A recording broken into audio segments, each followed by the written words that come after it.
mathematics is the language of nature. So you are going to be seeing these mathematical structures all over the things that a creative artist is doing. And, that in turn, I'm hoping my book an inspiration for those who are perhaps wanting to expand their creativity. Because by understanding these mathematical structures, I've already mentioned some things like primes and Fibonacci, but there's like fractals. If you could go a little bit over fractals, because we missed that. I mean, fractals are super interesting because, the story that I start that chapter with is the way they appear in Jackson Pollock's work. Yes.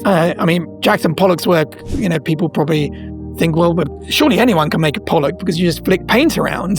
But you can describe that because I think people sometimes may not know Pollock. So if you could just describe that so that everyone would sort of jump in and understand. If you haven't seen a Pollock, do go online and explore these paintings because they're very abstract paintings. He had a style which is, it's called drip painting. So he would basically just take a pot of paint and flick paint across the canvas. So it looks like just a complete mess. And I think, some people's criticism is, well, where's the art in this? Where, surely anyone can make this. And actually tell the story about how somebody discovered 20 previously undiscovered Pollocks in their attic and tried to sell them for huge prices. But it was a mathematical analysis of these canvases which revealed that they could not have been made by Pollock because Pollock was doing something very special. The reason these paintings are so magical is that they really don't have a sense of scale. It never seems to simplify. It seems to maintain the complexity of the huge canvases. But I've done experiments where I've done sort of 4